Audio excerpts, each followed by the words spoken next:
Hello മക്കളെ, അപ്പം നിങ്ങളെല്ലാവരും SCERT പഠിക്കാൻ വേണ്ടി റെഡി ആയിട്ടിരിക്കുകയാണ് അല്ലേ?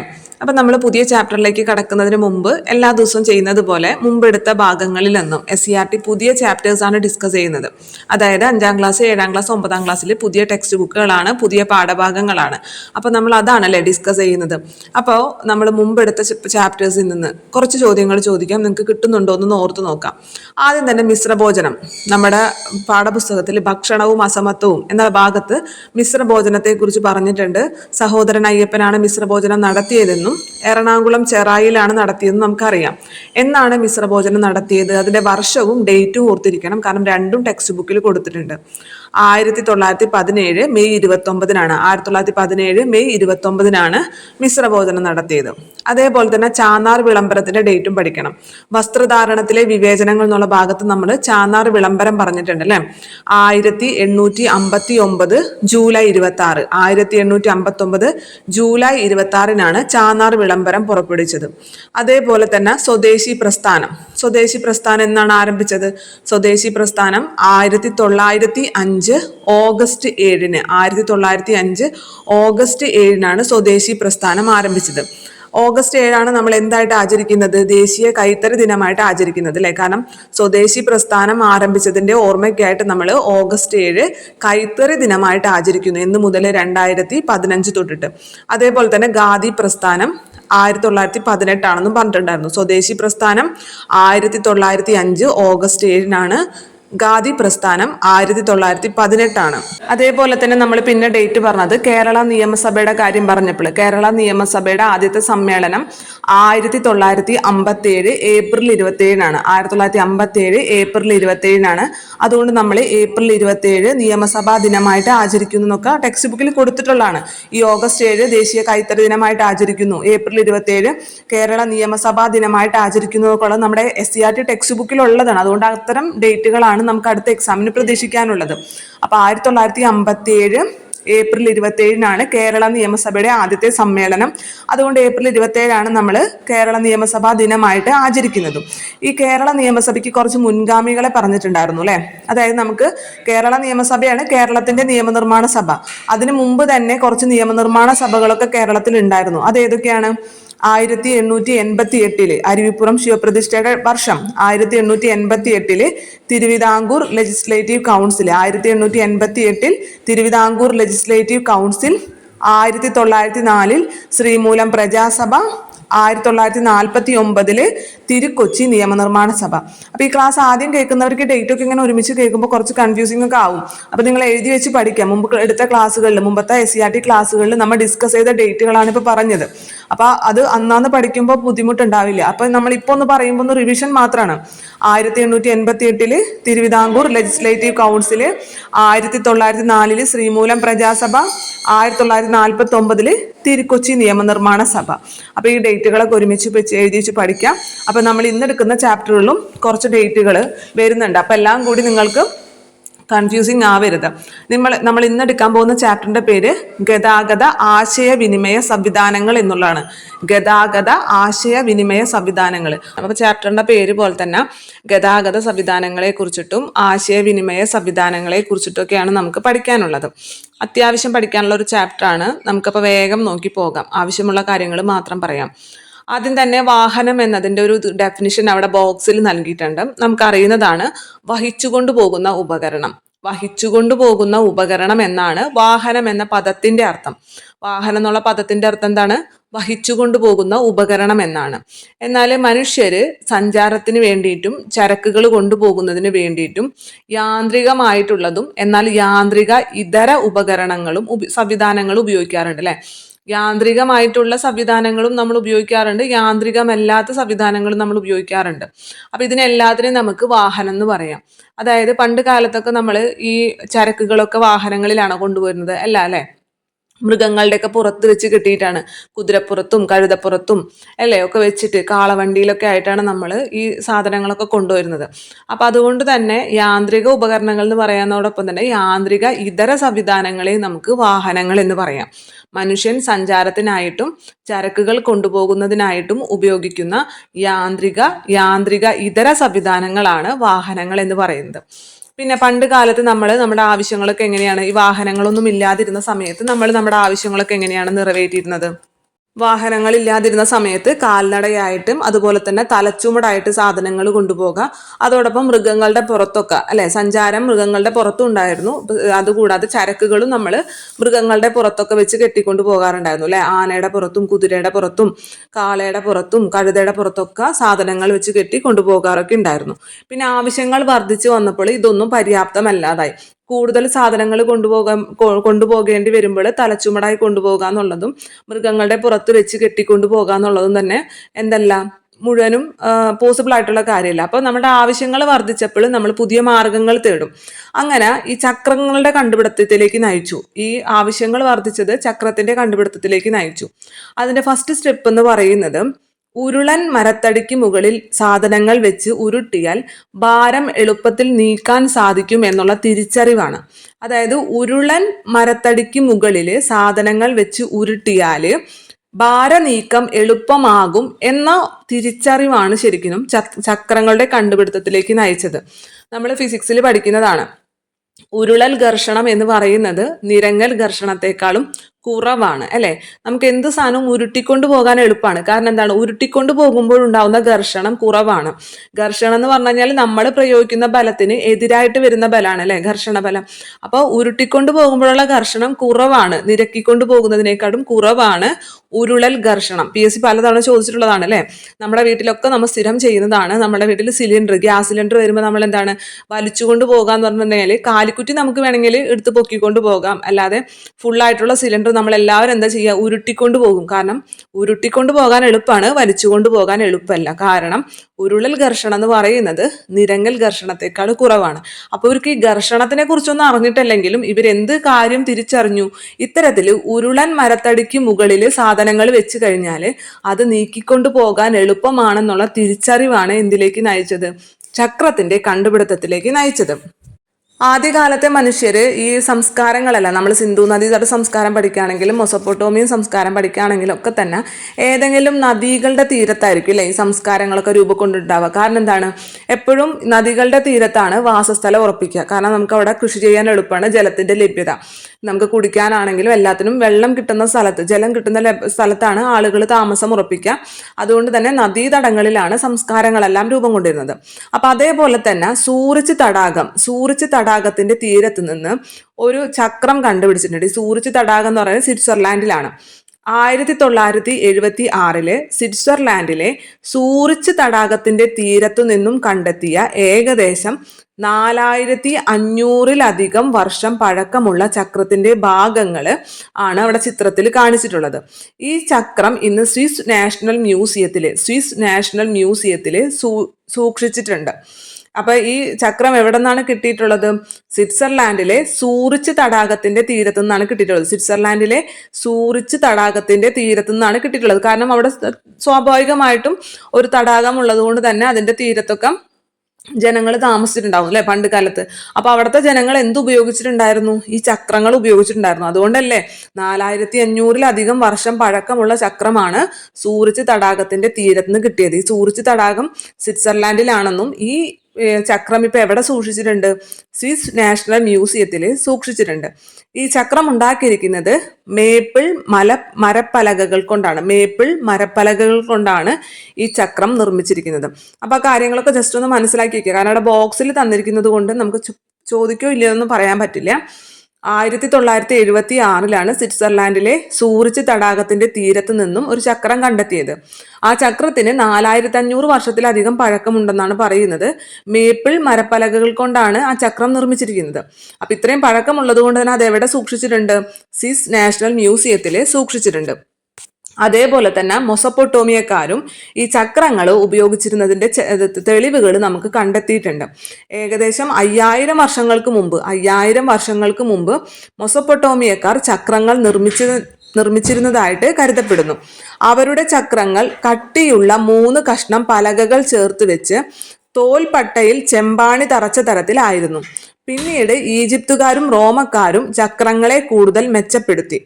ഇന്നത്തെ ഇറാഖ് ഉൾപ്പെടുന്ന പ്രദേശമാണ് മൊസപ്പൊട്ടോമിയൻ സംസ്കാരം വളർന്നു വന്നത്. യൂഫ്രട്ടീസ് ടൈഗ്രിസ് എന്നീ നദികൾക്കിടയിലാണ് ഈ പ്രദേശം. രണ്ടു നദികൾക്കിടയിലുള്ള പ്രദേശം എന്നാണ് മൊസപ്പൊട്ടോമിയ എന്ന വാക്കിന്റെ അർത്ഥം. അപ്പൊ എന്തൊക്കെയാണ് അവിടെ പറഞ്ഞിരിക്കുന്നത്? മൊസപ്പൊട്ടോമിയയിൽ നിന്നും ഇത്തരത്തിൽ ചക്രങ്ങളുടെ അവശിഷ്ടങ്ങളൊക്കെ കിട്ടിയിട്ടുണ്ട്. അതുകൊണ്ട് തന്നെ മൊസപ്പൊട്ടോമിയക്കാരും 5000 വർഷങ്ങൾക്ക് മുമ്പ് മൊസപ്പൊട്ടോമിയക്കാരും ചക്രങ്ങൾ നിർമ്മിച്ചിരുന്നതായിട്ട് കരുതപ്പെടുന്നു. അവരുടെ ചക്രങ്ങൾ എങ്ങനെയുള്ളതായിരുന്നു? 3 മരപ്പലകകൾ ചേർത്ത് വെച്ചിട്ട്. മൊസപ്പൊട്ടോമിയക്കാരുണ്ടാക്കിയിരുന്ന ചക്രങ്ങൾ എന്ന് പറയുന്നത് 3 മരക്കഷ്ണങ്ങൾ ചേർത്ത് വെച്ചിട്ട് തോൽപ്പട്ടയിൽ ചെമ്പാണി തറച്ച തരത്തിലുള്ളതായിരുന്നു അവരുടെ ചക്രങ്ങൾ എന്ന് പറയുന്നത്. ഈ മൊസപ്പൊട്ടോമിയ ഞാൻ പറഞ്ഞില്ലേ, സംസ്കാരങ്ങളൊക്കെ ഏതെങ്കിലും നദികളുടെ തീരത്തായിരിക്കും രൂപം കൊണ്ടിരിക്കുക. അപ്പൊ മൊസപ്പൊട്ടോമിയൻ സംസ്കാരം 2 നദികൾക്കിടയിലായിട്ടാണ് രൂപം കൊണ്ടത്. ഏതൊക്കെ നദികളാണ്? യൂഫ്രട്ടീസ് ടൈഗ്രിസ് എന്നീ നദികൾക്കിടയിലാണ് ഈ മൊസപ്പൊട്ടോമിയം സംസ്കാരം രൂപം കൊണ്ടത്. അതുകൊണ്ട് തന്നെ ഈ മൊസപ്പൊട്ടോമിയ എന്നുള്ള വാക്കിന്റെ അർത്ഥം തന്നെ എന്താണ്? 2 നദികൾക്കിടയിലുള്ള പ്രദേശം എന്നാണ് മൊസപ്പൊട്ടോമിയ എന്ന വാക്കിന്റെ അർത്ഥം. അപ്പൊ മൊസപ്പൊട്ടോമിയ എന്നുള്ള വാക്കിന്റെ അർത്ഥം 2 നദികൾക്കിടയിലുള്ള പ്രദേശം എന്നാണ്. മൊസപ്പൊട്ടോമിയ എന്ന വാക്കിന്റെ അർത്ഥം 2 നദികൾക്കിടയിലുള്ള പ്രദേശം. മൊസപ്പൊട്ടോമിയ 2 നദികൾക്കിടയിലുള്ള പ്രദേശം എന്നാണ് അർത്ഥം. ഏതൊക്കെയാണ് ആ നദികൾ? യൂഫ്രട്ടീസും ടൈഗ്രിസും ഈ 2 നദികൾക്കിടയിലാണ് ഈ മൊസപ്പൊട്ടോമിയൻ സംസ്കാരം രൂപം കൊണ്ടുവന്നത്. ആ മൊസപ്പൊട്ടോമിയൻ സംസ്കാരത്തിലുള്ളവരും ഈ മരപ്പലകകൾ ഉപയോഗിച്ചിരുന്നതായിട്ട്, ചക്രങ്ങൾ നിർമ്മിച്ചിരുന്നതായിട്ട് കരുതപ്പെടുന്നു. ഏകദേശം 5000 വർഷങ്ങൾക്ക് മുമ്പ് തന്നെ ഈ മൊസപ്പൊട്ടോമിയൻ സംസ്കാരത്തിലുള്ളവര് ചക്രങ്ങൾ നിർമ്മിച്ചിരുന്നതായിട്ട് കരുതപ്പെടുന്നു. അവരുടെ ചക്രങ്ങൾ എന്ന് പറയുന്നത് 3 മരപ്പലകകൾ ചേർത്ത് വെച്ചിട്ട് തോൽപ്പട്ടയിൽ ചെമ്പാണി തറച്ച തരത്തിലുള്ളായിരുന്നു. ഇനി ഈ ചക്രങ്ങളെ പിന്നീട് ഈജിപ്തുകാരും റോമക്കാരും ചക്രങ്ങളെ കൂടുതൽ മെച്ചപ്പെടുത്തി എന്നും പറയുന്നുണ്ട്. ഈ മൊസപ്പൊട്ടോമിയ എന്ന് പറയുന്നത് ഇന്നത്തെ ഇറാഖ് ഉൾപ്പെടുന്ന പ്രദേശമാണ്. ഇന്നത്തെ ഇറാഖ് ഉൾപ്പെടുന്ന പ്രദേശമാണ് മൊസപ്പൊട്ടോമിയ എന്ന് പറയുന്നത്. പിന്നെ നമുക്ക് അവിടെ പഠിക്കാനുള്ളത് ഗതാഗത മാർഗങ്ങളെ കുറിച്ചിട്ടാണ്. മെയിനായിട്ടും നമുക്ക് ഗതാഗത മാർഗങ്ങളെ 3ആയി തിരിക്കാൻ പറ്റും അല്ലെ? കരഗതാഗതം, ജലഗതാഗതം, വ്യോമഗതാഗതം. ഗതാഗത മാർഗങ്ങളെ നമുക്ക് 3ആയിട്ട് തിരിക്കാൻ പറ്റും: കരഗതാഗതം, ജലഗതാഗതം, വ്യോമഗതാഗതം. അത് നമുക്കറിയുന്നല്ലേ. ഇനി കരഗതാഗതം തന്നെ, മെയിനായിട്ട് കരഗതാഗതം, കരയിൽ കൂടിയുള്ള ഗതാഗതം എന്തൊക്കെയാണ്? റോഡ് ഗതാഗതവും റെയിൽവേയും അല്ലെ. കരഗതാഗതം എന്ന് പറയുന്നത് ഒന്ന് റോഡ് ഗതാഗതവും പിന്നെ റെയിൽവേ അല്ലേ മെയിനായിട്ട് വരുന്നത്. അതേപോലെ ജലഗതാഗതം എന്ന് പറയുമ്പോൾ ഉൾനാടൻ ജലഗതാഗതം ഉണ്ട്, സമുദ്ര ജലഗതാഗതം ഉണ്ട് അല്ലെ. കടലുകളുടെയും സമുദ്രങ്ങളെയും ആശ്രയിച്ചിട്ടുള്ള ഗതാഗതമാണ് സമുദ്ര ജലഗതാഗതം. അതല്ലാതെ നമ്മുടെ ഉള്ളിൽ കൂടിയുള്ള നദികൾ, അതുപോലെ കായലുകൾ, ഇവയൊക്കെ ആശ്രയിച്ചുകൊണ്ടുള്ള ഗതാഗതമാണ് ഉൾനാടൻ ജലഗതാഗതം. പിന്നെ വ്യോമഗതാഗതം എന്ന് പറയുമ്പോഴും ഇതുപോലെ തന്നെ ദേശീയ വ്യോമഗതാഗതം ഉണ്ട്, അന്തർദേശീയ വ്യോമഗതാഗതം ഉണ്ട്. നമ്മുടെ ഇന്ത്യക്കുള്ളിൽ തന്നെയുള്ള വ്യോമഗതാഗതം, ഇപ്പോൾ നമ്മൾ മുംബൈയിൽ നിന്നും ഡൽഹിയിലേക്ക് അല്ലെങ്കിൽ തിരുവനന്തപുരത്തു നിന്നും ഡൽഹിയിലേക്ക് പോകുമ്പോൾ അത് ദേശീയ വ്യോമഗതാഗതമാണ്. അതിന് പുറത്തേക്ക് ഇപ്പോൾ നമ്മുടെ ഇന്ത്യയിൽ നിന്ന് ദുബായിലേക്കോ ലണ്ടനിലേക്കൊക്കെ പോകുകയാണെങ്കിൽ അത് അന്തർദേശീയ വ്യോമഗതാഗതമാണ്. അപ്പൊ ഗതാഗത മാർഗം 3 ഉണ്ട്: കരഗതാഗതം, ജലഗതാഗതം, വ്യോമഗതാഗതം. കരഗതാഗതം തന്നെ റോഡ് ഗതാഗതം ഉണ്ട്, റെയിൽവേയും ഉണ്ട്. ജലഗതാഗതം എന്ന് പറയുമ്പോൾ അത് ഉൾനാടൻ ജലഗതാഗതം ഉണ്ട്, സമുദ്ര ജലഗതാഗതം ഉണ്ട്. അതുപോലെ വ്യോമഗതാഗതം എന്ന് പറയുമ്പോൾ ദേശീയ വ്യോമഗതാഗതം ഉണ്ട്, അന്തർദേശീയ വ്യോമഗതാഗതം ഉണ്ട്. ഇതൊക്കെ നമുക്ക് അറിയുന്ന കാര്യം തന്നെയാണ് അല്ലെ. പിന്നെ അതേപോലെ ആദ്യകാലത്ത് ഒറ്റയടി പാതകൾ, പിന്നെ അത് മൺപാതകളാക്കി മാറ്റി, അതിനുശേഷം കല്ല് പാകിയ പാതകൾ, ഇപ്പോൾ കോൺക്രീറ്റ് പാതകൾ, ടാർ ചെയ്ത പാതകൾ അല്ലെ. ഇപ്പം നമ്മുടെ 4 വരിപ്പാതയും 8 വരിപ്പാതയും ഒക്കെ വന്നു അല്ലെ. ഇനി ഏറ്റവും ആദ്യത്തെ റോഡിനെ കുറിച്ച് അവിടെ നൽകിയിട്ടുണ്ട്. അത് വളരെ ഇമ്പോർട്ടൻ്റ് ആണ്. ഏറ്റവും ആദ്യത്തെ റോഡ് ലോകത്തിലെ തന്നെയാണ്, ഇന്ത്യയിലെ അല്ല, ലോകത്തിലെ തന്നെ ഏറ്റവും ആദ്യത്തെ റോഡ് എന്ന് പറയുന്നത് മക് ആദം റോഡുകളാണ്. നമ്മുടെ ചരിത്രം അല്ലെങ്കിൽ പുരാണത്തിലൊക്കെ പറയുന്നതും ഇവിടെ ആദ്യത്തെ മനുഷ്യൻ എന്ന് പറയുന്നത് ആദവും അവ്വയാണെന്നല്ലേ പറയുന്നത്. ആദവും അവ്വയാണ് ഏറ്റവും ആദ്യത്തെ മനുഷ്യർ എന്നൊക്കെ അല്ലേ പറയുന്നത്. അപ്പൊ അങ്ങനെ തന്നെ ഓർത്താൽ മതിയല്ലോ. മക് ആദം, അവിടെ ആദം എന്നുള്ള പേരുണ്ടല്ലോ. മക് ആദം റോഡുകളാണ് ഏറ്റവും ആദ്യത്തെ റോഡ്. ലോകത്തിൽ തന്നെ ഏറ്റവും ആദ്യത്തെ റോഡ് മക് ആദം റോഡുകളാണ്. ഈ മക് ആദം എന്നുള്ള പേരെങ്ങനെയാണ് വന്നതെന്ന് വെച്ച് കഴിഞ്ഞാല്, മക് ആദം എന്ന് പറഞ്ഞ ഒരു എഞ്ചിനീയർ ആണ് ഈ റോഡ് നിർമ്മിച്ചത്. മക് ആദം എന്ന് പറഞ്ഞ എഞ്ചിനീയർ ആണ് ഈ റോഡ് നിർമ്മിച്ചത്. അദ്ദേഹം ഒരു സ്കോട്ടിഷ് എഞ്ചിനീയർ ആയിരുന്നു. 1820 സ്കോട്ടിഷ് എഞ്ചിനീയർ ആയിട്ടുള്ള JL മക് ആദമാണ് ആധുനിക രീതിയിലെ റോഡ് നിർമ്മാണത്തിന് തുടക്കമിട്ടത്. കരിങ്കൽ കഷ്ണങ്ങൾ നിരത്തി റോഡ് റോളർ മെഷീനുകൾ ഉപയോഗിച്ച് നിർമ്മിക്കുന്ന ഇത്തരം റോഡുകളാണ് മക് ആദം റോഡുകൾ എന്നറിയപ്പെട്ടിരുന്നത്. അപ്പൊ നമുക്കവിടെ പഠിക്കാനുള്ളത് ഏറ്റവും ആദ്യത്തെ റോഡ് എന്ന് പറയുന്നത് മക് ആദം റോഡുകളാണ്. അത് നിർമ്മിച്ചത് ആരാണ്? സ്കോട്ടിഷ് എഞ്ചിനീയർ ആയിട്ടുള്ള മക് ആദമാണ്, JL മക് ആദമാണ്. വർഷം കൂടി അവിടെ ജസ്റ്റ് നോട്ട് ചെയ്തേക്കുക, 1820. അത് പഠിക്കാൻ കുഴപ്പമില്ല, കാരണം 1820 ആദ്യത്തെ റോഡ് വരുന്നത്. ഇനി 1825 ആദ്യത്തെ റെയിൽവേയും വരുന്നത്. 1820 ആദ്യത്തെ റോഡ് വരുന്നു, 1825 ആദ്യത്തെ റെയിൽവേ വരുന്നു.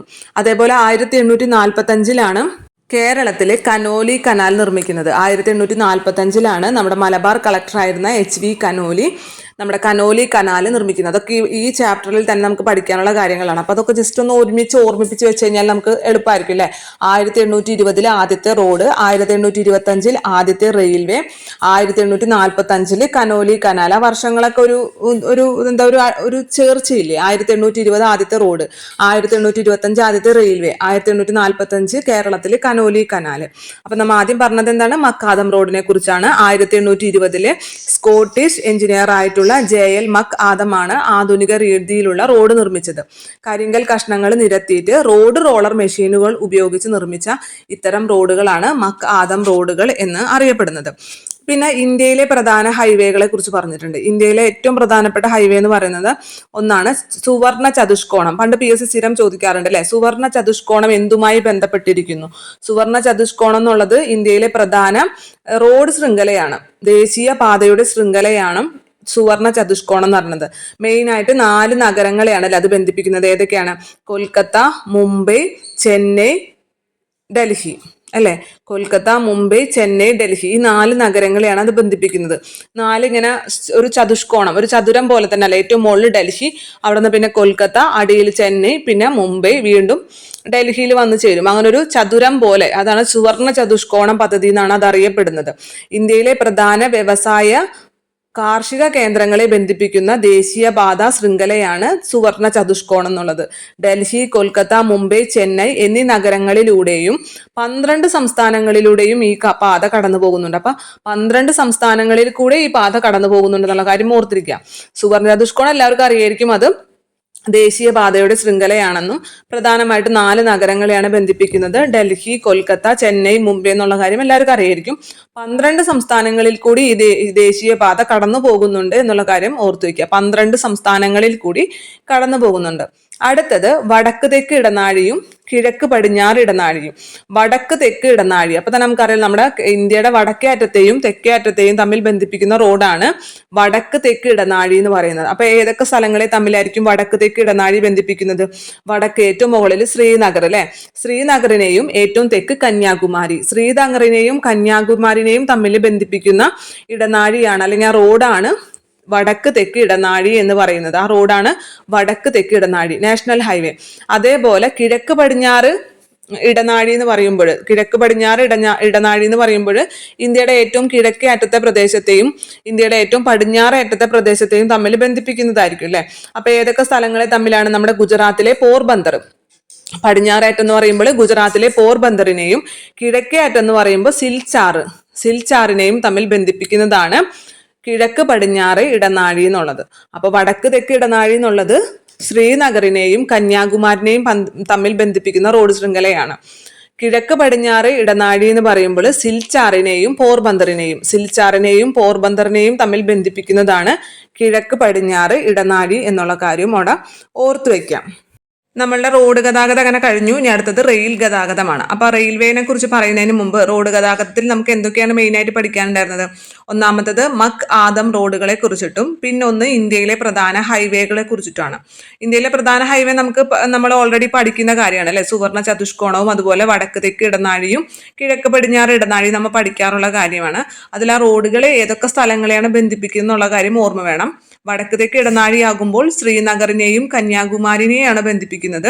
അതുപോലെ കിഴക്ക് പടിഞ്ഞാറ് ഇടനാഴിയാകുമ്പോൾ സിൽച്ചാറിനെയും പോർബന്ദറിനെയാണ് ബന്ധിപ്പിക്കുന്നത്. മക്കാദം റോഡുകളാണ് നമ്മൾ ആദ്യമായിട്ട് കേൾക്കുന്ന കാര്യം.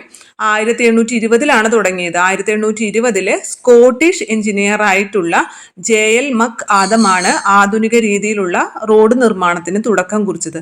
അതുകൊണ്ടാണ് ഈ റോഡുകളെ നമ്മൾ മക് ആദം റോഡുകൾ എന്ന് പറയുന്നത്. 1820. അടുത്ത നമുക്ക് റെയിൽ ഗതാഗതം. റെയിൽ ഗതാഗതം എന്ന് പറയുമ്പോൾ ഇതേപോലെ തന്നെ ഏറ്റവും ആദ്യത്തെ റെയിൽവേ എവിടെയാണെന്ന് പഠിക്കണം. അപ്പോൾ വർഷം നമ്മൾ ഓൾറെഡി പഠിച്ചു കഴിഞ്ഞു. 1825 5 വർഷം കൂടിയും കഴിഞ്ഞിട്ട് 1825 ഇംഗ്ലണ്ടിലെ സ്റ്റോക്ടൺ ഡാർലിംഗ്ടൺ, രണ്ടും ടണ്ണാണ്. അപ്പം നമ്മൾ റെയിൽവേ എന്നൊക്കെ പറയുമ്പോൾ ഒരുപാട് ചരക്കുകൾ കൊണ്ടുപോകാൻ പറ്റില്ലേ? ചെറിയ രീതിയിലല്ലല്ലോ, നമുക്ക് നല്ല രീതിയിൽ ടണ്ണ് കണക്കിന് ചരക്ക് കൊണ്ടുപോകാൻ പറ്റില്ലേ? അങ്ങനെ തന്നെ വെച്ചാൽ മതി. സ്റ്റോക്ക് ടണ്ണും ഡാർലിംഗ് ടണ്ണും, രണ്ടും ടണ്ണുണ്ട്. സ്റ്റോക്ക് ടണ്ണ്, ഡാർലിംഗ് ടൺ എന്നീ നഗരങ്ങളെ ബന്ധിപ്പിച്ചുകൊണ്ട് ലോകത്തെ ആദ്യത്തെ റെയിൽപാത നിർമ്മിക്കപ്പെട്ടു. ജോർജ് ജോർജ് സ്റ്റീഫൻസൺ നിർമ്മിച്ച സ്റ്റീഫൻസൺ റോക്കറ്റ് എന്ന ലോക്കോമോട്ടീവ് ഈ പാതയിലൂടെ ഓടിച്ചുകൊണ്ടാണ് ലോകത്തെ റെയിൽ ഗതാഗതത്തിന് തുടക്കം കുറിച്ചത്. സ്റ്റീഫൻ, നമ്മളിപ്പോൾ എമ്പുരാനൊക്കെ ഇറങ്ങാനിരിക്കുകയാണല്ലേ, സ്റ്റീഫൻ അല്ലേ, അറിയുന്നല്ലേ? അപ്പൊ സ്റ്റീഫൻസൺ ജോർജ് സ്റ്റീഫൻസൺ നിർമ്മിച്ച സ്റ്റീഫൻസൺ റോക്കറ്റ് എന്ന ലോക്കോമോട്ടീവ് ഈ പാതയിലൂടെ ഓടിച്ചുകൊണ്ടാണ് ലോകത്തെ തന്നെ റെയിൽ ഗതാഗതത്തിന് തുടക്കം കുറിച്ചത്. നമ്മൾ ആദ്യമായിട്ട് പഠിക്കുന്ന കാര്യങ്ങളാണ്. നമ്മൾ എപ്പോഴും ഇന്ത്യയിലെ ആദ്യത്തെ റെയിൽവേയും കേരളത്തിലെ ആദ്യത്തെ റെയിൽവേ ലൈനൊക്കെയാണ് പഠിക്കാറുള്ളത് അല്ലേ. ഇത് ലോകത്തിലെ തന്നെ ആദ്യത്തെ റെയിൽവേയുടെ കാര്യമാണ് പറയുന്നത്. 1825 ഇംഗ്ലണ്ടിലെ സ്റ്റോക്ടൺ ഡാർലിംഗ്ടൺ എന്നീ നഗരങ്ങളെ ബന്ധിപ്പിച്ചുകൊണ്ടാണ് ലോകത്തിലെ ആദ്യത്തെ റെയിൽവേ പാത നിർമ്മിക്കപ്പെട്ടത്. ഇനി ഈ ആദ്യത്തെ റെയിൽവേ പാതയിൽ കൂടെ ഓടിയ ആദ്യത്തെ ട്രെയിൻ എന്ന് പറയുന്നത് ജോർജ് സ്റ്റീഫൻസൺ നിർമ്മിച്ച സ്റ്റീഫൻസൺ റോക്കറ്റ് എന്ന ലോക്കോമോട്ടീവ് ആണ് ഈ പാതയിലൂടെ ആദ്യം ഓടിയ ട്രെയിൻ എന്ന് പറയുന്നത്. അപ്പൊ ഈ നമ്മുടെ സ്റ്റീഫൻസൺ വികസിപ്പിച്ചെടുത്ത ഈ ലോക്കോമോട്ടീവ് തീവണ്ടി എഞ്ചിനിൽ ഉപയോഗിച്ചിരുന്നത്, അത് ഓടാൻ വേണ്ടി ഉപയോഗിച്ചിരുന്നത് എന്തായിരിക്കും? കൽക്കരി ആയിരിക്കും അല്ലെ. കൽക്കരി ഉപയോഗിച്ചിട്ടാണ് നമ്മുടെ സ്റ്റീഫൻസൺ വികസിപ്പിച്ചെടുത്ത ലോക്കോമോട്ടീവ് തീവണ്ടി എഞ്ചിൻ പ്രവർത്തിച്ചിരുന്നത്. എന്നാൽ നമുക്കറിയാലോ, പിന്നീടുള്ള കാലത്ത് സാങ്കേതികവിദ്യയുടെ വികാസത്തിന്റെ ഫലമായിട്ട് ഡീസൽ എഞ്ചിനുകളും തുടർന്ന് പിന്നെ ഇലക്ട്രിക്കൽ എഞ്ചിനുകളും നിലവിൽ വന്നു. ആദ്യം കൽക്കരിയായിരുന്നു, പിന്നെ ഡീസൽ എഞ്ചിൻ നിലവിൽ വന്നു. ഇപ്പോൾ ഇലക്ട്രിക്കൽ എഞ്ചിനുകളാണ് നമ്മൾ ഉപയോഗിക്കുന്നത്. അവിടെ പണ്ട് ഉപയോഗിച്ചിരുന്ന ട്രെയിൻ തൊട്ടിട്ട് ഇപ്പൊ ഏറ്റവും ലേറ്റസ്റ്റ് ആയിട്ടുള്ള ട്രെയിനിന്റെ വിവിധ കാലഘട്ടങ്ങളുടെ തീവണ്ടിയുടെ ചിത്രങ്ങൾ കൊടുത്തിട്ടുണ്ട്. അടുത്തതായിട്ട് നമുക്ക് ഇന്ത്യയിലെ റെയിൽ ഗതാഗതത്തെ കുറിച്ചിട്ടാണ് പഠിക്കാനുള്ളത്. ഇന്ത്യയിലെ റെയിൽ ഗതാഗതം എന്ന് പറയുമ്പോൾ തന്നെ നമുക്കറിയാലോ, ആരാണ് ഇവിടെ റെയിൽവേ കൊണ്ടുവന്നത്? ബ്രിട്ടീഷുകാരാണ് അല്ലെ. ബ്രിട്ടീഷുകാരാണ് ഇന്ത്യയിൽ റെയിൽവേ സംവിധാനം കൊണ്ടുവന്നത്. ഇന്ന് ലോകത്തിലെ തന്നെ ഏറ്റവും വലിയൊരു പൊതുമേഖലാ സ്ഥാപനമാണ് ഇന്ത്യൻ റെയിൽവേ എന്ന് പറയുന്നത്. ലോകത്തിലെ തന്നെ ഏറ്റവും വലിയ പൊതുമേഖലാ സ്ഥാപനമാണ് ഇന്ത്യൻ റെയിൽവേ എന്ന് പറയുന്നത്. അപ്പൊ ഇവിടെ ഇന്ത്യൻ റെയിൽവേ കൊണ്ടുവന്നത് ബ്രിട്ടീഷുകാരാണ് അല്ലെ. ആരാണ് നമ്മുടെ റെയിൽവേയുടെ പിതാവ് എന്നറിയപ്പെടുന്നത്? ഇന്ത്യൻ റെയിൽവേയുടെ പിതാവ് എന്നറിയപ്പെടുന്നത് ഡൽഹൌസി പ്രഭുവാണ് അല്ലെ. ഡൽഹൌസിയാണ് ഇന്ത്യൻ റെയിൽവേ സംവിധാനം കൊണ്ടുവന്നത്. നമ്മൾ വർഷമൊക്കെ പഠിച്ചിട്ടുണ്ട്. 1853 ബോംബെ മുതൽ താനെ വരെയാണ് ആദ്യത്തെ റെയിൽവേ എന്നൊക്കെ പറഞ്ഞ് പഠിച്ചിട്ടില്ലേ? 1853 ബോംബെ മുതൽ താനെ വരെയാണ്. അപ്പോൾ എന്തിനാണ് ഇവർ റെയിൽവേ നമ്മുടെ ഇന്ത്യയിൽ കൊണ്ടുവന്നത്? ഇന്ത്യക്കാർക്ക് കുറച്ച് വികസനമൊക്കെ വന്നോട്ടെ എന്ന് വിചാരിച്ചിട്ടാണ് കൊണ്ടുവന്നത്? അല്ല അല്ലെ. കാരണം ബ്രിട്ടീഷുകാർക്ക് നമ്മുടെ ഇന്ത്യയിൽ നിന്നുള്ള സാധനങ്ങൾ യൂറോപ്പിലേക്ക് കൊണ്ടുപോകണം. അപ്പൊ യൂറോപ്പിലേക്ക് കൊണ്ടുപോകുന്നത് അവർ കടൽ മാർഗമാണ്, കപ്പലിൽ കയറ്റിയിട്ട് കടൽ മാർഗമാണ് യൂറോപ്പിലേക്ക് കൊണ്ടുപോകുന്നത്. പക്ഷെ ഈ സാധനങ്ങളെല്ലാം തന്നെ തുറമുഖങ്ങളിൽ എത്തിക്കണം. അപ്പൊ തുറമുഖങ്ങളിൽ എത്തിക്കുക എന്ന് പറയുമ്പോൾ അത് നിസ്സാര പണിയല്ല. കാരണം ഇത്ര അധികം ചരക്ക് തുറമുഖങ്ങളിൽ എത്തിക്കണം എന്നുണ്ടെങ്കിൽ നല്ലൊരു സംവിധാനം തന്നെ ആവശ്യമുണ്ട്, ഗതാഗത സംവിധാനം. അപ്പൊ അതിന് വേണ്ടിയിട്ടാണ് വസ്തുക്കളും വിഭവങ്ങളും തുറമുഖങ്ങളിലേക്ക് എത്തിക്കാനുള്ള ഒരു സംവിധാനമായിട്ടാണ് ബ്രിട്ടീഷുകാർ ഇന്ത്യയിൽ റെയിൽ ഗതാഗതം ആരംഭിച്ചത്. ഇന്ത്യയിൽ റെയിൽ ഗതാഗതം ആരംഭിച്ചത് എന്തിനാണ്? വസ്തുക്കളും വിഭവങ്ങളിലും തുറമുഖങ്ങളിൽ എത്തിക്കാനുള്ള ഒരു സംവിധാനം എന്ന നിലയിലാണ്. ഇന്ത്യയിലെ ആദ്യത്തെ റെയിൽവേ എന്ന് പറയുന്നത് ബോംബെ മുതൽ താനെ വരെയാണ് 1853 ആരംഭിച്ചത്. ഇന്നിപ്പോൾ ദൈനംദിന യാത്രയ്ക്കും അതുപോലെ ചരക്ക് നീക്കത്തിനും വിനോദയാത്രയ്ക്കും ജനങ്ങൾ പ്രധാനമായിട്ടും ആശ്രയിക്കുന്ന ഒരു ഗതാഗത സംവിധാനമാണ് റെയിൽവേ. വളരെ വിപുലമായിട്ടുള്ള റെയിൽവേ ശൃംഖലയാണ് ഇന്ത്യക്കുള്ളത് അല്ലെ. വളരെ വിപുലമായിട്ടുള്ള, ഒന്നാം സ്ഥാനമൊന്നുമില്ല. റെയിൽവേ ആണെങ്കിലും റോഡാണെങ്കിലും ഒന്നാം സ്ഥാനം US-നാണ്. റോഡ് ശൃംഖലയാണെങ്കിലും റെയിൽവേ ശൃംഖലയാണെന്നുണ്ടെങ്കിലും ഒന്നാമത് നിൽക്കുന്നത് US ആണ്. പക്ഷെ എങ്കിലും ഏറ്റവും റോഡ് ശൃംഖലയുടെ കാര്യത്തിൽ 2ാം സ്ഥാനത്ത് ഇന്ത്യയുണ്ട്. റോഡ് ശൃംഖലയുടെ കേസിൽ റോഡ് നെറ്റ്വർക്കിൽ 2ാം സ്ഥാനത്ത് ഇന്ത്യയുണ്ട്. പക്ഷെ റെയിൽവേ 4ാം സ്ഥാനത്തോ മറ്റോ ആണ്. എങ്കിലും നമുക്ക് പറയാം ഏറ്റവും ദൈർഘ്യമേറിയിട്ടുള്ള റെയിൽവേ സംവിധാനം നമ്മുടെ രാജ്യത്തുണ്ടെന്ന് പറയാം അല്ലെ, ബാക്കിയുള്ള രാജ്യങ്ങളെയൊക്കെ അപേക്ഷിച്ച്. ഈ റെയിൽവേ സംവിധാനത്തിന്റെ തന്നെ മറ്റൊരു ഭാഗമാണ് അല്ലെ മെട്രോ റെയിലുകൾ.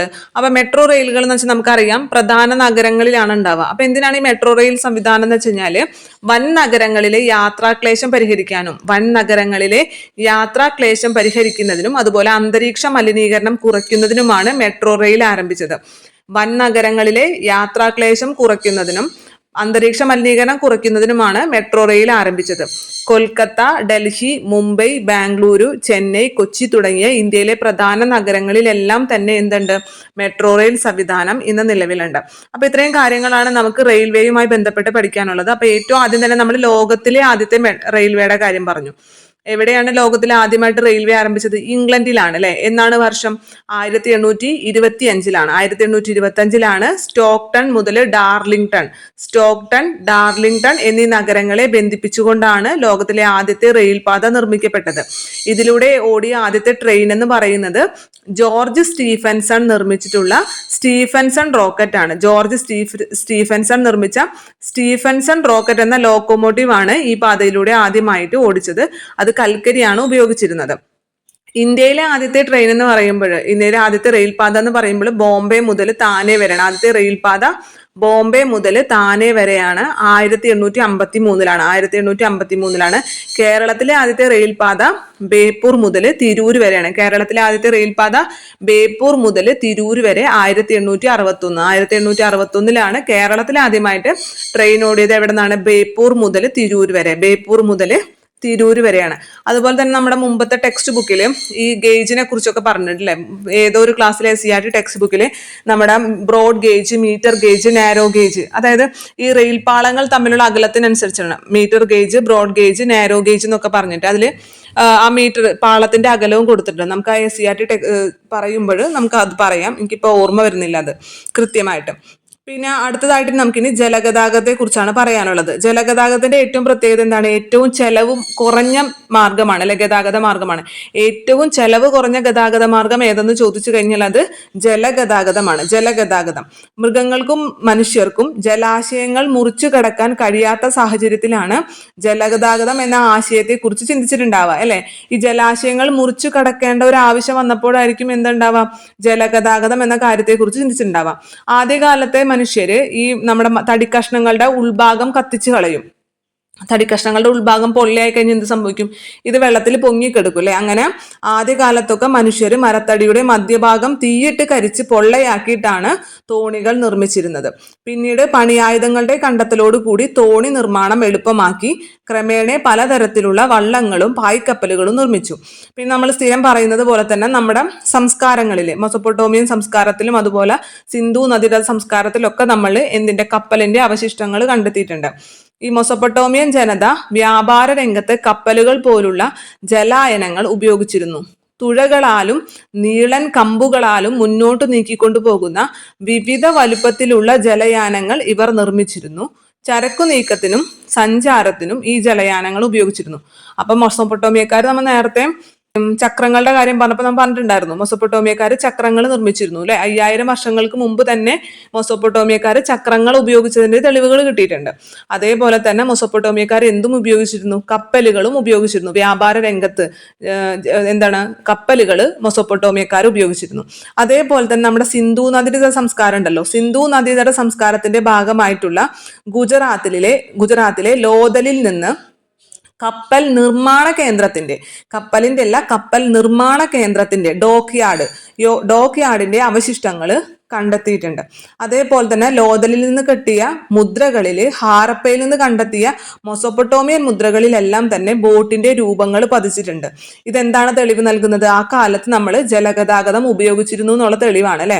അപ്പൊ മെസൊപ്പൊട്ടേമിയയിൽ അവർ ഓൾറെഡി ഉപയോഗിച്ചിരുന്നു, കപ്പൽ മാർഗം അവർ ഉപയോഗിച്ചിരുന്നു എന്ന് പറഞ്ഞു. സിന്ധു നദീതട സംസ്കാരത്തിലാണെങ്കിലോ, സിന്ധു നദീതട സംസ്കാരത്തിന്റെ ഭാഗമായിട്ടുള്ള ലോഥലിൽ വളരെ ഇമ്പോർട്ടന്റ് ആണ്. ലോഥലിൽ നിന്ന് കപ്പൽ നിർമ്മാണ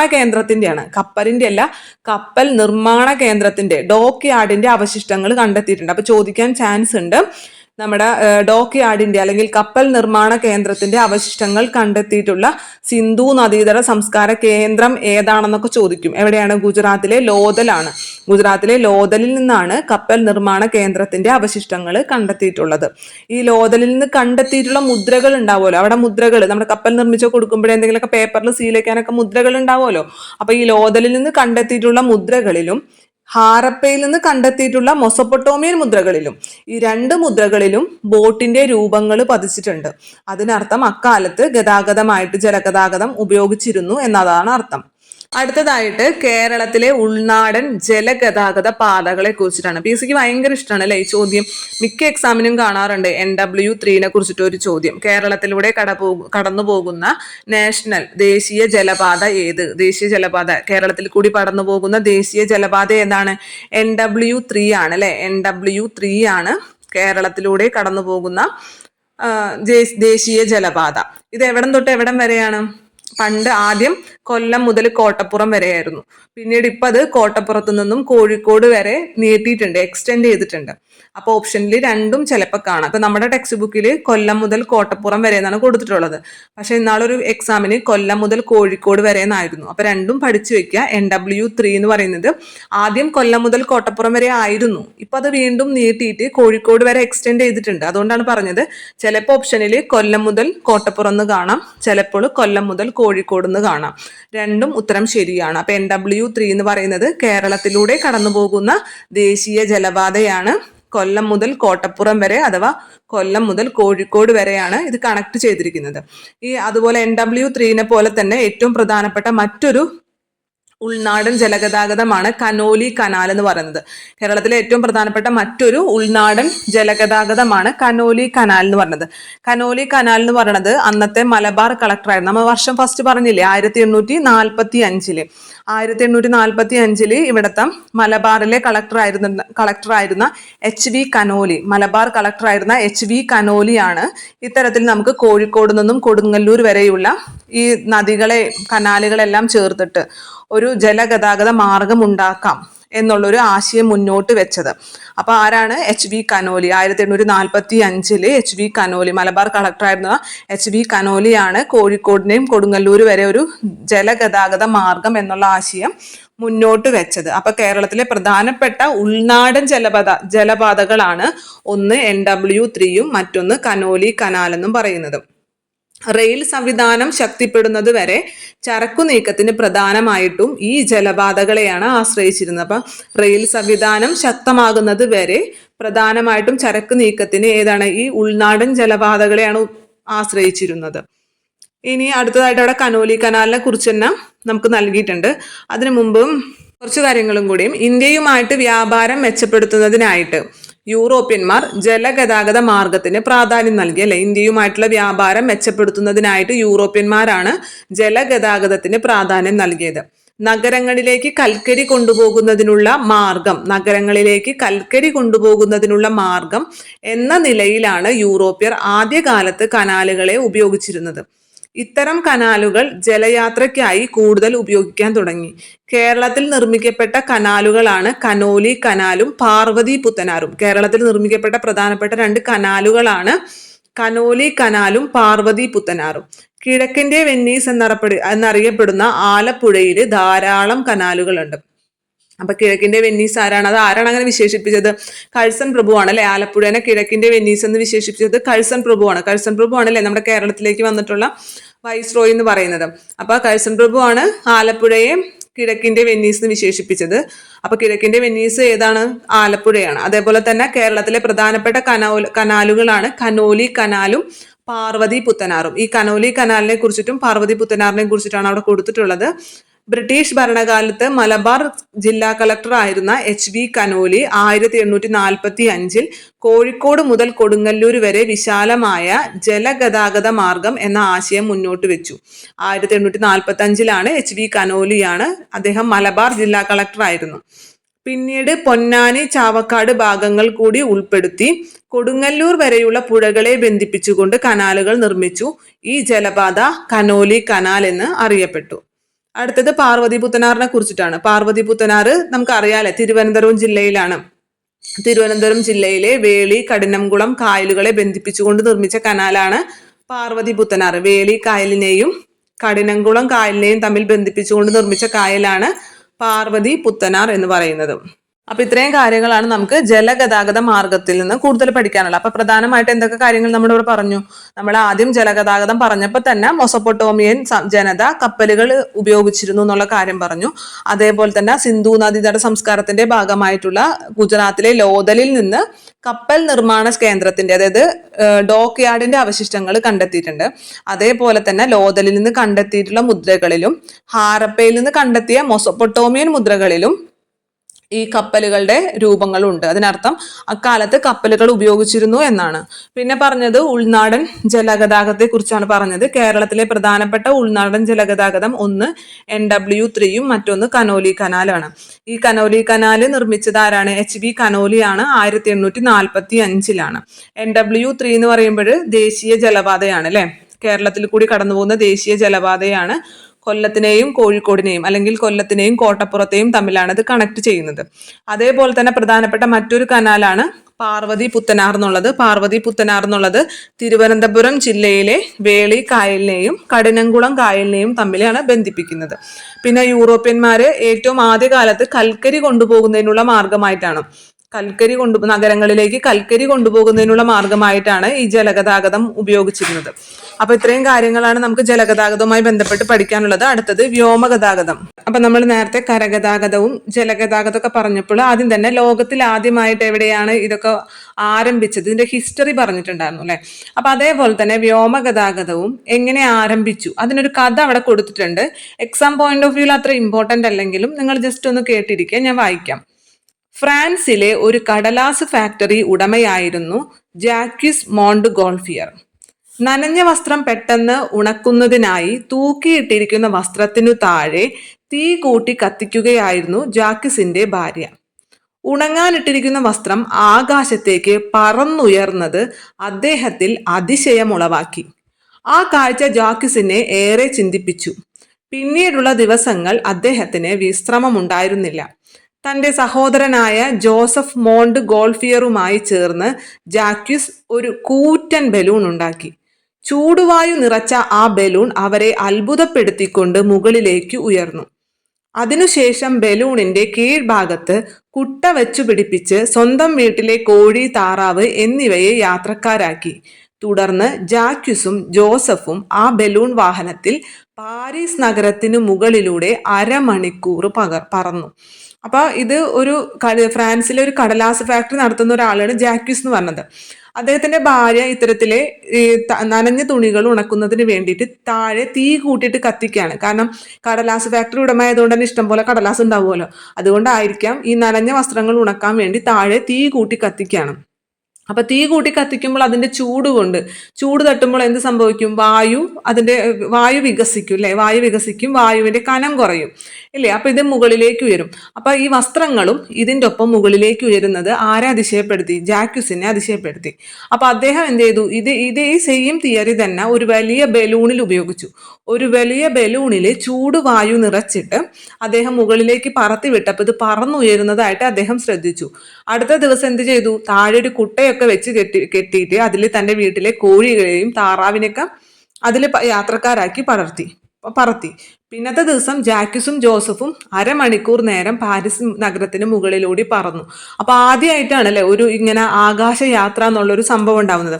അപ്പൊ ഇങ്ങനെ ബലൂൺ വെച്ച് ഇതിനെ കെട്ടിപ്പറത്തുന്നതിനെ ആകാശ കപ്പൽ എന്ന് പറയാം. അപ്പൊ ആകാശ കപ്പൽ ആദ്യമായിട്ട് ഇത് പരീക്ഷിച്ചത് നമുക്ക് വേണമെന്നുണ്ടെങ്കിൽ ജാക്വിസ് മോണ്ട് ഗോൾഫിയർ ആണെന്ന് വേണമെങ്കിൽ പറയാം നമുക്ക്. പക്ഷെ ഇതൊന്നും എന്താണ്, അതിനുശേഷം പിന്നീട് ഈ സംഭവം 1783 ഉണ്ടായത്. 1783 ഉണ്ടായ ഈ സംഭവമാണ് പിന്നീട് ആകാശയാത്രകൾക്കെല്ലാം തുടക്കം കുറിച്ചത്. അപ്പൊ ഇവിടെ നിന്നായിരുന്നു തുടങ്ങിയത്. 1783 ഈ ജാക്വിസ് തന്റെ സഹോദരനായിട്ടുള്ള ജോസഫുമായി ചേർന്ന് ഒരു ആകാശയാത്ര നടത്തിയില്ലേ, അവിടെ നിന്നാണ് ഈ സംഭവം പിന്നീട് ആകാശയാത്രകൾക്ക് തുടക്കമിട്ടത്. ചൂടുവായു നിറച്ച ബലൂണുകളാണ് മനുഷ്യർ ആകാശയാത്രയ്ക്ക് ആദ്യം ഉപയോഗിച്ചിരുന്നത്. അതിനുശേഷം സാന്ദ്രത കുറഞ്ഞ വാതകങ്ങൾ വലിയ ബലൂണുകളിൽ നിറച്ച് ആകാശ കപ്പലുകൾ നിർമ്മിച്ചു.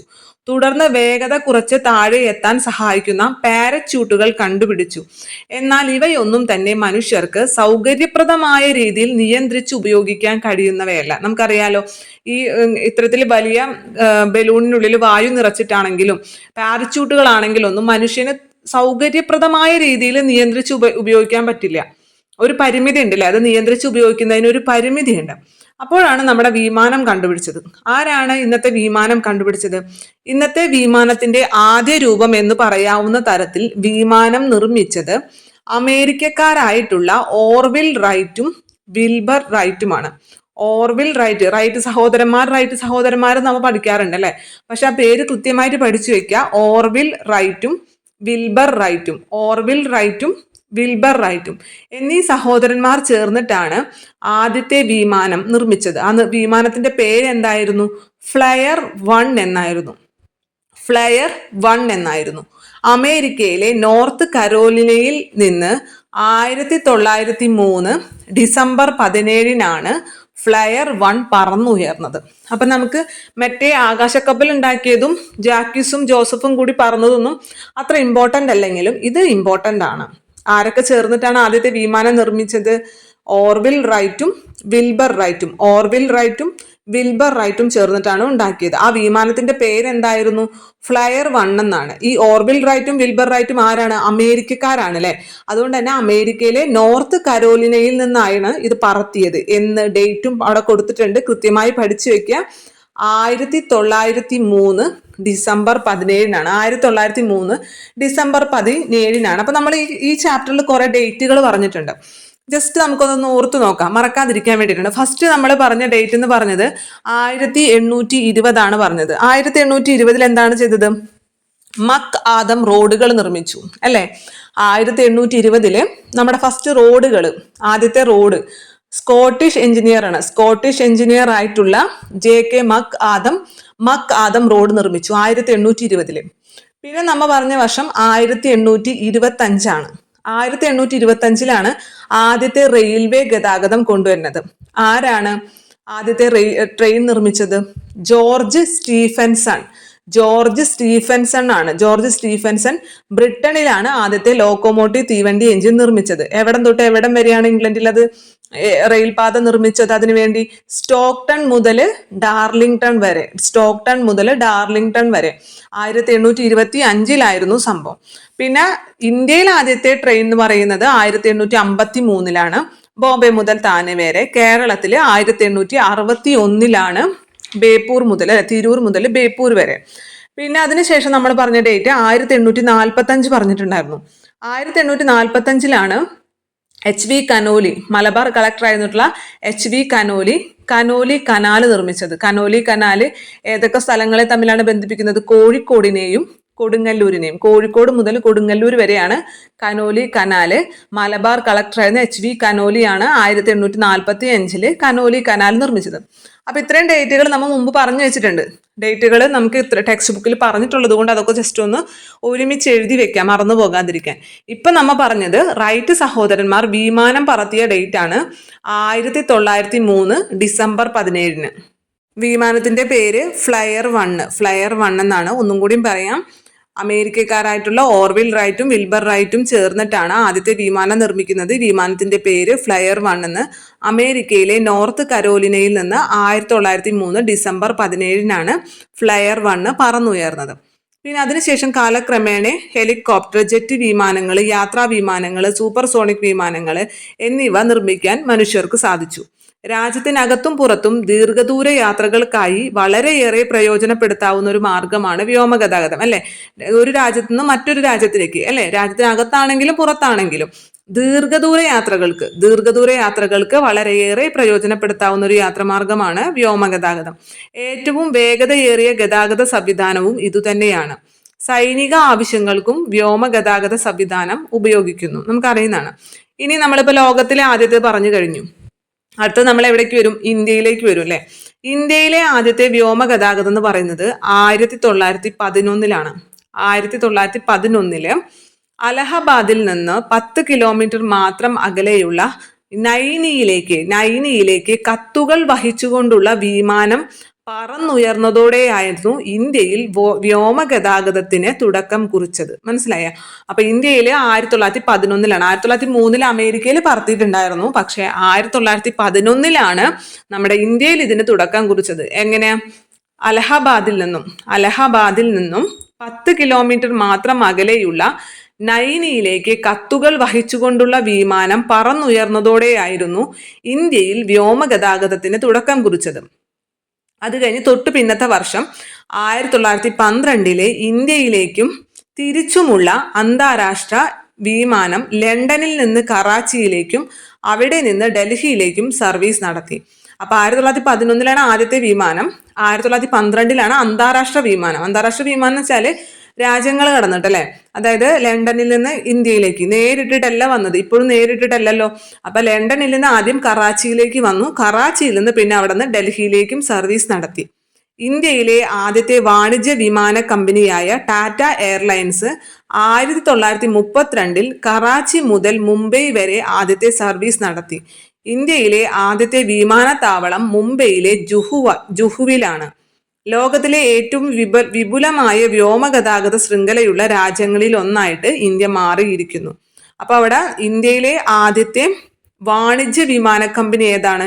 ഇന്ത്യയിലെ ആദ്യത്തെ വാണിജ്യ വിമാന കമ്പനി ടാറ്റ എയർലൈൻസ് ആണ്. ടാറ്റ എയർലൈൻസ് ആണ് 1932 കറാച്ചി മുതൽ മുംബൈ വരെ ആദ്യത്തെ സർവീസ് നടത്തിയത്. 1932 ആദ്യത്തെ സർവീസ് എവിടെ തൊട്ട് എവിടം വരെ? കറാച്ചി മുതൽ മുംബൈ വരെയാണ് ആദ്യത്തെ സർവീസ്. ഇനി ഇന്ത്യയിലെ ആദ്യത്തെ വിമാനത്താവളം ഏതാണ്? ഇന്ത്യയിലെ ആദ്യത്തെ വിമാനത്താവളം മുംബൈയിലെ ജുഹുവിലാണ് ഇന്ത്യയിലെ തന്നെ ആദ്യത്തെ വിമാനത്താവളം. അപ്പൊ അത്രയും കാര്യങ്ങൾ അവിടെ നിന്ന് പഠിച്ചിരിക്കണം. എന്നാണ് ഫസ്റ്റ് ഇന്ത്യയിൽ വ്യോമഗതാഗതം വന്നത്? 1911. എവിടം തൊട്ട് എവിടം വരെയാണ്? അലഹബാദ് മുതൽ നൈനി വരെ 10 കിലോമീറ്റർ മാത്രമേ ഉള്ളൂ. കത്തുകൾ വഹിച്ചുകൊണ്ടാണ് യാത്ര നടത്തിയത്, അലഹബാദ് മുതൽ നൈനി വരെ. ഇനി ആദ്യത്തെ അന്താരാഷ്ട്ര യാത്ര വിമാന സർവീസ് എന്നായിരുന്നു? തൊട്ട് പിന്നത്തെ വർഷം അല്ലെ, 1912 ഡൽഹിയിൽ നിന്ന് കറാച്ചിയിലേക്കും പിന്നെ ലണ്ടനിൽ നിന്ന് കറാച്ചിയിലേക്കും പിന്നെ കറാച്ചിയിൽ നിന്ന് ഡൽഹിയിലേക്കുമുള്ള അന്താരാഷ്ട്ര സർവീസ്. ഇനി ഇന്ത്യയിലെ ആദ്യത്തെ വാണിജ്യ വിമാന കമ്പനി ഏതാണ്? ഇന്ത്യയിലെ ആദ്യത്തെ വാണിജ്യ വിമാന കമ്പനി ടാറ്റ എയർലൈൻസ് ആണ്. 1932 കറാച്ചി മുതൽ മുംബൈ വരെയായിരുന്നു ആദ്യത്തെ സർവീസ്. ഇന്ത്യയിലെ ആദ്യത്തെ വിമാനത്താവളം എവിടെയാണ്? ഇന്ത്യയിലെ ആദ്യത്തെ വിമാനത്താവളം മുംബൈയിലെ ജുഹുവിലാണ്. അപ്പൊ ഇത്രയും കാര്യങ്ങൾ അതിവിടെ ഓർത്തിരിക്കുക. ഇനി വ്യോമഗതാഗതത്തിന്റെ മേന്മകളൊക്കെ നമുക്കറിയാലോ. ഏറ്റവും വേഗത കൂടിയ ഗതാഗത മാർഗമാണ്. വിവിധ ഭൂഖണ്ഡങ്ങളിലെ രാജ്യങ്ങളെ ബന്ധിപ്പിക്കുകയും ഭൂമിയെ ഒരു ആഗോള ഗ്രാമമാക്കി മാറ്റുകയും ചെയ്യുന്നു. പിന്നെ പ്രതിരോധത്തിനൊക്കെ ഉപയോഗപ്പെടുത്തുന്നു. ഒക്കെ നമുക്ക് അറിയുന്ന കാര്യങ്ങളാണ്. പിന്നെ അവിടെ വായു മലിനീകരണത്തെ കുറിച്ച് കൊടുത്തിട്ടുണ്ട്. ഡൽഹിയിലെ സ്കൂളുകളും കോളേജുകളും അടച്ചുപൂട്ടി എന്നുള്ളത്. അതായത് ഈ വാഹനങ്ങൾ ഗതാഗതം മൂലമാണ് അല്ലെ. നമുക്ക് ഒരു നമ്മുടെ ഇതിൽ തന്നെ പഠിക്കാനുണ്ട്, 7ാം ക്ലാസ്സിലെ ടെക്സ്റ്റ് ബുക്കിൽ കൃത്യമായിട്ട് പഠിക്കാനുണ്ട്. ഏറ്റവും കൂടുതൽ വായു മലിനീകരണം എന്ന് പറയുന്നത് കൺസ്ട്രക്ഷൻ ആക്ടിവിറ്റീസ് കാരണമാണ്. നമുക്ക് അങ്ങനെ ചിന്തിക്കില്ല അല്ലെ. ഡസ്റ്റ് പാർട്ടിക്കിൾസും പൊടിപടലങ്ങളും അതുപോലെ കൺസ്ട്രക്ഷൻ വർക്ക് മൂലമാണ്, കൺസ്ട്രക്ഷൻ ആക്ടിവിറ്റീസ് മൂലമാണ് ഏറ്റവും കൂടുതൽ വായു മലിനീകരണം ഉണ്ടാകുന്നത്. പിന്നെ അതിനുശേഷം പിന്നെ ഉണ്ടാകുന്നത് 3ാം സ്ഥാനം മറ്റുമാണ് ശരിക്കും ഈ വാഹനങ്ങൾ മൂലം ഉണ്ടാകുന്നുള്ളൂ. 2ാം സ്ഥാനം ഇതാന്ന് തോന്നുന്നുണ്ട്, നമ്മുടെ ഫാക്ടറികൾ മൂലമാണെന്ന് തോന്നുന്നുണ്ട്. 3ാം സ്ഥാനം മാത്രമേ വാഹനങ്ങൾ മൂലം ഉള്ളൂ. എങ്കിലും വാഹനങ്ങൾ മൂലം നല്ല രീതിയിൽ തന്നെ വായുമലിനീകരണം നടക്കുന്നുണ്ട്. വായുമലിനീകരണം ഇതിനൊരു പ്രധാന കാരണമാണ് ഈ ഗതാഗതം എന്നുള്ളത്. വാഹനങ്ങളുടെ പെരുപ്പത്തിന്റെ പ്രത്യാഘാതങ്ങൾ എന്തൊക്കെയാണെന്ന് അവിടെ ചോദിച്ചിട്ടുണ്ട്. എന്തൊക്കെയാണ് നമുക്കറിയാം. വർദ്ധിച്ച ഗതാഗത കുരുക്ക്, വായു മലിനീകരണം, ശബ്ദ മലിനീകരണം, ആരോഗ്യ പ്രശ്നങ്ങൾ, ഉയർന്ന തോതിലുള്ള വാഹന അപകടങ്ങൾ, പരിമിതമായ പാർക്കിംഗ് സൗകര്യം, കാൽനടക്കാരുടെയും സൈക്കിൾ യാത്രക്കാരുടെയും സുരക്ഷ കുറയ്ക്കുന്നു. അപ്പൊ ഇതൊക്കെ നമുക്ക് അറിയുന്ന കാര്യങ്ങളല്ലേ. ഇനി അടുത്തത് ആശയവിനിമയത്തിലേക്ക് കടക്കാം. ആദ്യകാലത്ത് എങ്ങനെയായിരുന്നു ആശയവിനിമയം? നമുക്കറിയാലോ, ഇത് ഭാഷയൊന്നും രൂപപ്പെട്ടിട്ടുണ്ടായിരുന്നില്ല. അപ്പൊ ആളുകൾ ആശയവിനിമയം നടത്തുന്നത്, അതായത് ആദിമ മനുഷ്യർ ആശയവിനിമയം നടത്തിയിരുന്നത് പല പല ശബ്ദങ്ങൾ പുറപ്പെടുവിച്ചുകൊണ്ട് മുഖചലനങ്ങളിൽ കൂടിയൊക്കെയാണ് അവർ ആശയവിനിമയം നടത്തുന്നത്. പിന്നെ ദൂര സ്ഥലത്തേക്കുള്ള ആശയവിനിമയം നടത്തണമെങ്കിൽ അവർ എന്താ ചെയ്യുക?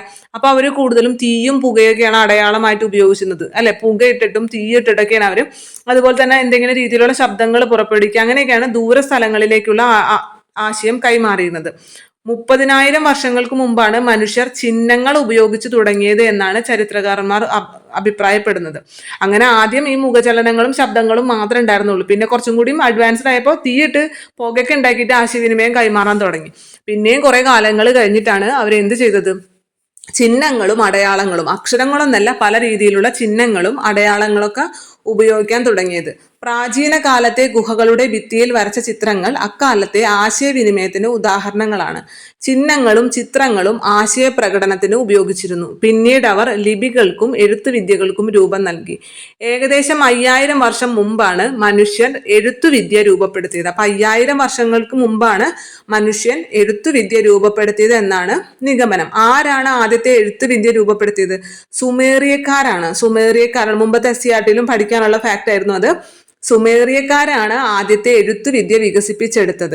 അവർ വികസിപ്പിച്ചെടുത്ത ആ ലിപിയുടെ പേരാണ് ക്യൂണിഫോം ലിപി എന്ന് പറയുന്നത്. ക്യൂണിഫോം ലിപി. ഇവ കളിമൺ ഫലകങ്ങളിലാണ് എഴുതിയിരുന്നത്. ഈജിപ്തിൽ രൂപം കൊണ്ട ലിപിയാണ് ഹൈറോഗ്ലിഫിക്സ്. എപ്പോഴും ഇമ്പോർട്ടൻ്റ് ആയിട്ട് എടുത്ത് ചോദിക്കാറുള്ള 2 ലിപികളാണ് ക്യൂണിഫോം ലിപിയും ഹൈറോഗ്ലിഫിക്സും. ക്യൂണിഫോം ലിപി എന്നുള്ളത് സുമേറിയക്കാർ വികസിപ്പിച്ചെടുത്ത ലിപിയാണ്. ക്യൂണിഫോം ലിപി സുമേറിയക്കാർ വികസിപ്പിച്ചെടുത്താണ്. അത് കളിമൺ ഫലകങ്ങളിലാണ് എഴുതിയിരുന്നത്, കളിമൺ ഫലകങ്ങളിൽ. എന്നാൽ ഈജിപ്തിൽ രൂപം കൊണ്ട ലിപിയാണ് ഹൈറോഗ്ലിഫിക്സ് എന്നുള്ളത്. ഈജിപ്തിൽ രൂപം കൊണ്ട ലിപി ഹൈറോഗ്ലിഫിക്സ് എന്നാണ്. പിന്നെ ആദ്യകാലത്ത് നമ്മൾ എഴുതാൻ ഉപയോഗിച്ചിരുന്നത് ശിലയിൽ എഴുതിയിരുന്നു അല്ലെ. നമ്മുടെ എടക്കൽ ഗുഹയിലൊക്കെ ചെന്ന് കഴിഞ്ഞാൽ അവിടെയുള്ള പാറയമലൊക്കെ നിങ്ങൾക്ക് കാണാൻ സാധിക്കും. ഇപ്പൊ അതിന്റെ ഉള്ളിലേക്ക് കടത്തി വിടുന്നില്ല എന്ന് തോന്നുന്നു. പണ്ടൊക്കെ നമുക്ക് അതിന്റെ ഉള്ളിലേക്ക്, എടക്കൽ ഗുഹയുടെ ഉള്ളിലേക്ക് കയറി കഴിഞ്ഞാൽ അവിടെ ഒരുപാട് ശിലാലിഖിതങ്ങൾ നമുക്ക് കാണാൻ സാധിക്കും. അപ്പൊ ശിലകളിൽ എന്തുകൊണ്ടായിരിക്കും അവർ എഴുതിയിട്ടുണ്ടാവുക? കൂർത്ത കല്ലുകൾ ഉപയോഗിച്ചിട്ടായിരിക്കും അല്ലെ. കൂർത്ത കല്ലുകൾ കൊണ്ടാണ് ശിലകളിൽ അന്ന് എഴുതിയിരുന്നത്. പിന്നെ അതിന് ശേഷമാണ് ചെമ്പ് തകിട് വന്നത്. അതുമേലെ ചെമ്പ് തകിടുമേലെ അവര് ലോഹം വേണ്ട, എന്നാലല്ലേ ചെമ്പുമേലൊക്കെ എഴുതാൻ പറ്റുള്ളൂ. ചെമ്പ് തകിടില് എഴുത്താണി കൊണ്ടാണ് എഴുതിയിരുന്നത്. പിന്നെ താളിയോല എന്ന് പറയുമ്പോൾ അതിന് ഉപയോഗിക്കുന്നത് എഴുത്താണിയോ അല്ലെങ്കിൽ നാരായെന്നും പറയും. അതിനെ നാരായമാണ് ഉപയോഗിച്ചിരുന്നത്. ആദ്യകാലങ്ങളിൽ വാർത്തകളും സന്ദേശങ്ങളും ഒരിടത്തു നിന്ന് മറ്റൊരിടത്തേക്ക് എത്തിക്കാൻ കുതിരകളെയും നായകളെയും പക്ഷികളെയും ഉപയോഗപ്പെടുത്തിയിരുന്നു. വാർത്തകളും സന്ദേശങ്ങളും പൊതുജനങ്ങളെ അറിയിക്കുന്നത് രാജഭരണകാലത്ത് ഉപയോഗിച്ചിരുന്ന മാർഗം നമുക്കറിയാലോ. വിളംബരം പുറപ്പെടുവിക്കും. ഇങ്ങനെ കൊട്ടിയിട്ട്, ഒരു സാധനത്തിൽ കൊട്ടിയിട്ട് രാജവിളംബരം പുറപ്പെടുവിക്കും അല്ലെ. പിന്നെ അതിനൊക്കെ ശേഷമാണ് അച്ചടി യന്ത്രം കണ്ടുപിടിച്ചത്. അച്ചടി യന്ത്രങ്ങളുടെ കണ്ടുപിടുത്തത്തോടു കൂടി ആശയവിനിമയം കുറച്ചും കൂടി എളുപ്പമായി മാറി. പത്രങ്ങളും മാസികകളൊക്കെ അച്ചടിക്കാനൊക്കെ തുടങ്ങി. അച്ചടി വിദ്യ ആദ്യം കണ്ടുപിടിച്ചത് ചൈനക്കാരാണ്. ശ്രദ്ധിക്കുക, അച്ചടി വിദ്യ ആദ്യം കണ്ടുപിടിച്ചത് ചൈനക്കാരാണ്. ആദ്യകാലങ്ങളിൽ അച്ചടി യന്ത്രങ്ങൾ മരക്കട്ടകൾ ഉപയോഗിച്ചാണ് പ്രവർത്തിച്ചിരുന്നത്. പിന്നീട് ജർമ്മൻകാരനായിട്ടുള്ള ഗുട്ടൻബർഗ് ആണ് ഇരുമ്പ് ഉപയോഗിച്ചിട്ടുള്ള അച്ചടി യന്ത്രം കണ്ടുപിടിച്ചത്. അച്ചടിയുടെ വരവോടെ ആശയങ്ങളും വാർത്തകളും വേഗത്തിൽ പ്രചരിക്കാൻ തുടങ്ങി. അപ്പൊ നമുക്ക് അറിയുന്ന കാര്യങ്ങളാണ് ഇവിടെ ആദ്യം പറഞ്ഞത്. ഏറ്റവും ആദ്യകാലത്ത് നമ്മൾ പ്രാവിന്റെ കയ്യിൽ, അതുപോലെ പരുന്തിന്റെ കയ്യിലൊക്കെ സന്ദേശങ്ങൾ കൊടുത്തുവിടും. അത്തരത്തിൽ നായകളുടെ കയ്യിലൊക്കെയാണ് സന്ദേശങ്ങൾ കൈമാറാൻ ഉപയോഗിച്ചിരുന്നത്. പിന്നീട് അതുപോലെ തന്നെ രാജാക്കന്മാര് വിളംബരം പുറപ്പെടുവിക്കും. നാട്ടിലെ ബാക്കിയുള്ള ജനങ്ങളെ എന്തെങ്കിലും കാര്യം അറിയിക്കണമെന്നുണ്ടെങ്കിൽ കൊട്ടി വിളംബരം പുറപ്പെടുവിക്കും, രാജവിളംബരം പുറപ്പെടുവിക്കും. അതിനൊക്കെ ശേഷം പിന്നെ അച്ചടിയന്ത്രം കണ്ടുപിടിച്ചതോടു കൂടിയാണ് ഈ ആശയവിനിമയം കുറച്ചും കൂടി എളുപ്പമായി മാറിയത്. അച്ചടിയന്ത്രം ആദ്യം കണ്ടുപിടിച്ചത് ചൈനക്കാരാണ്. പക്ഷേ എന്താണ്, മരക്കട്ടകൾ കൊണ്ടുള്ള അച്ചടിയന്ത്രമാണ് ഉപയോഗിച്ചിരുന്നത്. എന്നാൽ ഇരുമ്പ് കൊണ്ടുള്ള അച്ചടിയന്ത്രം ആദ്യം നിർമ്മിച്ചത് ജർമ്മൻകാരനായിട്ടുള്ള ഗുട്ടൻബർഗ് ആണ്. അപ്പൊ അച്ചടിയന്ത്രം ആര് കണ്ടുപിടിച്ചു എന്ന് ചോദിച്ചാല് ഗുട്ടൻബർഗിന്റെ പേരുണ്ടെങ്കിൽ ഗുട്ടൻബർഗ് എഴുതണം. ആ ബോക്സിൽ കൊടുത്തിട്ടുള്ള പോയിന്റുകൾ വളരെ ഇമ്പോർട്ടന്റ് ആണ്. അച്ചടി സാങ്കേതിക വിദ്യ ആദ്യം കണ്ടുപിടിച്ചത്, അച്ചടി എന്നുള്ള സാങ്കേതിക വിദ്യ കണ്ടുപിടിച്ചത് ചൈനക്കാരാണ്. എന്നാൽ ഇരുമ്പ് കൊണ്ടുള്ള അച്ചടി യന്ത്രം കണ്ടുപിടിച്ചത് ജർമ്മൻകാരനായിട്ടുള്ള ഗുട്ടൻബർഗുമാണ്. രണ്ടും ശ്രദ്ധിച്ചെഴുത. അച്ചടി എന്നുള്ള സാങ്കേതിക വിദ്യ ആദ്യമായിട്ട് കണ്ടുപിടിച്ചത് ചൈനക്കാരാണ്. എന്നാൽ ഇരുമ്പ് കൊണ്ടുള്ള അച്ചടി യന്ത്രം ആദ്യം ഉണ്ടാക്കിയത് ജർമ്മൻകാരനായിട്ടുള്ള ഗുട്ടൻബർഗ് ആണ്. അച്ചടിയുടെ വരവോട് കൂടിയിട്ടാണ് ആശയങ്ങളും വാർത്തകളും വേഗത്തിൽ പ്രചരിക്കാൻ തുടങ്ങിയത്. അവിടെ ഗുട്ടൻബർഗിന്റെ അച്ചടി യന്ത്രത്തിന്റെയും പടം കൊടുത്തിട്ടുണ്ട്. അതിൻ്റെ ഒപ്പം തന്നെ സംക്ഷേപ വേദാർത്ഥം എന്ന് പറഞ്ഞു കൊടുത്തിട്ടുണ്ട്. എന്താണ് ഈ സംക്ഷേപ വേദാർത്ഥം? പൂർണ്ണമായും മലയാളത്തിൽ അച്ചടിച്ച ആദ്യത്തെ പുസ്തകമാണ് സംക്ഷേപ വേദാർത്ഥം. പൂർണ്ണമായിട്ടും മലയാളത്തിൽ അച്ചടിച്ച ആദ്യത്തെ പുസ്തകം സംക്ഷേപ വേദാർത്ഥമാണ്. പിന്നെ ഈ അച്ചടിയുടെ ശേഷം നമ്മൾ പറഞ്ഞു വാർത്തകളൊക്കെ വേഗത്തിൽ പ്രചരിപ്പിക്കാൻ തുടങ്ങി. പിന്നെ അതിനുശേഷം കത്തുകൾ, തപാൽ സംവിധാനം വന്നതോടുകൂടി ഈ വാർത്താവിനിമയ രംഗത്ത് ഒരു പുതിയൊരു മാറ്റം കൈവന്നു അല്ലെ. തപാൽ സംവിധാനം ഏത് സ്ഥലത്തേക്ക് വേണമെന്നുണ്ടെങ്കിലും നമുക്ക് എന്ത് ചെയ്യാൻ പറ്റും, കത്തയക്കാൻ സാധിക്കും. ഏത് ലോകത്തിൽ എവിടേക്ക് വേണമെങ്കിലും കത്തയക്കാം എന്നുള്ളൊരു സ്ഥിതി വന്നു. അപ്പൊ ഈ തപാൽ സംവിധാനം വന്നതോട് കൂടിയിട്ടാണ് ആശയവിനിമയ രംഗത്ത് ഒരു വലിയ മാറ്റം ഉണ്ടായത്. ഈ തപാൽ സംവിധാനത്തെ ഏറ്റവും കൂടുതൽ സഹായിച്ചത് ഗതാഗത സംവിധാനമാണ്. കാരണം കത്ത് കൊടുത്തു വിടണ്ടേ, കത്തുകൾ കൈമാറണമെന്നുണ്ടെങ്കിൽ വിമാന സർവീസുകൾ വഴിയും അതുപോലെ ട്രെയിനുകൾ വഴിയും ഒക്കെയാണ് നമ്മൾ ഈ കത്തുകൾ കൈമാറിയിരുന്നത് അല്ലെ, കൊണ്ടുപോയിരുന്നത്. അപ്പൊ അതുകൊണ്ട് തന്നെ ഈ ഗതാഗത മേഖലയിൽ ഉണ്ടായ വളർച്ച തപാൽ സംവിധാനത്തിന് കൂടുതൽ സപ്പോർട്ട് നൽകി. പിന്നെ അതിനൊക്കെ ശേഷം ശാസ്ത്ര സാങ്കേതിക രംഗത്ത് വലിയൊരു കുതിച്ചുചാട്ടം ഉണ്ടായി. ഈ പറഞ്ഞ ടെലഫോണും നമ്മുടെ പണ്ട് കാലത്തൊക്കെ ഒരു ഭാഗത്ത് ഒരു വീട്ടിലേക്കാണ് ടെലഫോൺ ഉണ്ടാവാം അല്ലേ. വല്ല അത്യാവശ്യത്തിന് വല്ല മരണമോ അല്ലെങ്കിൽ എന്തെങ്കിലും ഹോസ്പിറ്റൽ കേസ് മാത്രമേ വിളിക്കാനൊക്കെ നമ്മൾ ഫോൺ ഉപയോഗിച്ചിരുന്നുള്ളൂ അല്ലെ. പിന്നെ അതിനുശേഷം എല്ലാവരുടെ വീട്ടിലും ഫോണുകളായി. പിന്നെ അതിനുശേഷം മൊബൈൽ ഫോൺ വന്നു. ഇപ്പൊ ചെറിയ കുട്ടികളുടെ കയ്യിലടക്കം മൊബൈൽ ഫോൺ ഉണ്ട് അല്ലെ. ശാസ്ത്ര സാങ്കേതിക രംഗത്തുണ്ടായ ആ വലിയ കുതിച്ചുചാട്ടമാണ് പിന്നീട് ആശയവിനിമയ രംഗത്തെ വലിയ രീതിയിൽ മാറ്റിയത്. പിന്നെ അതിനുശേഷം ഇപ്പോൾ ഇന്റർനെറ്റും ഇമെയിലും എല്ലാം AI അടക്കം ആശയവിനിമയത്തിന് വേണ്ടിയിട്ട് നമ്മളിന്ന് ഉപയോഗിക്കുന്നുണ്ട്. ഇനി ആശയവിനിമയ രീതികൾ അതൊക്കെ നമുക്ക് അറിയുന്ന കാര്യങ്ങളല്ലേ. എക്സാം പോയിന്റ് ഓഫ് വ്യൂ അത്ര ഇമ്പോർട്ടന്റ് അല്ലാത്തതുകൊണ്ടാണ് ഞാൻ വേഗം പറഞ്ഞു പോകുന്നത്. ആ ഗുട്ടൻബർഗിന്റെ കാര്യവും അതുപോലെ തന്നെ അച്ചടി സാങ്കേതിക വിദ്യ കണ്ടുപിടിച്ചത് ചൈനക്കാരാണെന്നുള്ള കാര്യം അവിടെ ഓർത്തിരിക്കണം. ഇനി ആശയവിനിമയ രീതികൾ 2 തരമുണ്ട്. വ്യക്തിഗത ആശയവിനിമയവും അതുപോലെ ബഹുജന ആശയവിനിമയവും. ആശയവിനിമയം 2 തരത്തിലുണ്ട്. വ്യക്തിഗതം എന്ന് പറയുമ്പോൾ തന്നെ അറിയാലോ, വ്യക്തികൾ തമ്മിലുള്ള ആശയവിനിമയം. വ്യക്തികൾ തമ്മിൽ എങ്ങനെയാണ് ആശയവിനിമയം നടത്തുക? ഒന്നില്ലെങ്കിൽ ടെലഫോൺ വഴി നമ്മൾ ആശയവിനിമയം നടത്തും, മൊബൈൽ ഫോൺ വഴി, കത്തുകൾ വഴി. കത്ത് നമ്മൾ ഒരാൾക്കല്ലേ അയക്കുക, എല്ലാവർക്കും കൂടി അയക്കും ഇല്ലല്ലോ. അപ്പൊ വ്യക്തികൾ തമ്മിലുള്ള ആശയവിനിമയം ഒന്നില്ലെങ്കിൽ കത്ത് വഴി, അല്ലെങ്കിൽ ടെലഫോൺ വഴി, ഇമെയിൽ വഴി, മൊബൈൽ ഫോൺ വഴി, ഇന്റർനെറ്റ് വഴി. പണ്ടാണെങ്കിൽ ടെലഗ്രാഫും ഫാക്സും ഇൻലൻഡൊക്കെ ഉപയോഗിച്ചിരുന്നു. ഇനി അത് വിട്ടിട്ട് പിന്നെ നമ്മൾ ബഹുജന ആശയവിനിമയം എന്ന് വെച്ചാൽ ഒരുപാട് പേരിലായിട്ട് ആശയവിനിമയം നടത്താണ്. ഒരുപാട് പേരിലേക്ക് നമ്മൾ വിവരങ്ങൾ കൈമാറാണ്. അതിനുപയോഗിക്കുന്നത് എന്തൊക്കെയാണ്? പത്രങ്ങൾ, അതുപോലെ മാധ്യമങ്ങൾ, പിന്നെ റേഡിയോ, അതുപോലെ പൊതുയോഗങ്ങൾ, തെരുവ് നാടകങ്ങൾ, സെമിനാറുകൾ. ഇതൊക്കെ ബഹുജന ആശയവിനിമയ മാർഗങ്ങളാണ് അല്ലെ. ബഹുജനങ്ങളിലേക്ക് ഒരുപാട് പേരിലേക്ക് ആശയം എത്തിക്കുകയാണ്. റേഡിയോ, ടെലിവിഷൻ, പത്രങ്ങള്, സെമിനാറുകള്, പൊതുയോഗങ്ങള്, തെരുവ് നാടകങ്ങൾ, ഇതൊക്കെ നമുക്ക് അറിയുന്ന കാര്യല്ലേ. അപ്പൊ ആശയവിനിമയ രീതി എന്നുള്ളത് വ്യക്തിഗതമുണ്ട്, ബഹുജനമുണ്ട്. വ്യക്തിഗത ആശയവിനിമയം എന്ന് പറയുമ്പോൾ ഒരു വ്യക്തിയിലേക്ക് മാത്രമായിട്ട് ആശയവിനിമയം നടത്തുക. അതാണ് നമ്മൾ പേഴ്സണൽ ആയിട്ട് അല്ലെ. കത്തുകൾ വഴി, ടെലഫോൺ വഴി, ടെലഗ്രാഫ് വഴി, അതുപോലെ ഇമെയിൽ വഴി, ഫാക്സ് വഴി, മൊബൈൽ ഫോൺ വഴിയൊക്കെ നമ്മൾ ആശയങ്ങൾ കൈമാറുന്നത് വ്യക്തിഗത ആശയവിനിമയത്തിന് എക്സാമ്പിൾ ആണ്. ബഹുജന ആശയവിനിമയം എന്ന് പറയുമ്പോൾ ഒരുപാട് പേരിലേക്ക്, അതാണ് പത്രങ്ങള്, റേഡിയോ, TV, ടെലിവിഷൻ, പിന്നെ അതേപോലെ പൊതുയോഗങ്ങൾ, സെമിനാർ, തെരുവ് നാടകങ്ങളൊക്കെ വരുന്നത്. ഇനി ഇന്റർനെറ്റ് അധിഷ്ഠിത നൂതന ആശയവിനിമയ സാങ്കേതിക വിദ്യ. ഇന്റർനെറ്റ് ഉപയോഗിച്ചിട്ടുള്ള ആശയവിനിമയ സാങ്കേതിക വിദ്യ.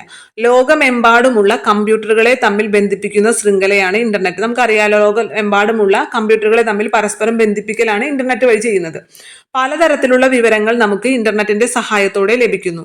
ഇന്റർനെറ്റിലെ സാധ്യതകൾ പ്രയോജനപ്പെടുത്തി ഉപയോഗിക്കുന്ന ചില നൂതന ആശയവിനിമയ സംവിധാനങ്ങൾ ചുവടെ കൊടുക്കുന്നു. വീഡിയോ കോൺഫറൻസ് എന്താണെന്ന് അറിയാലോ.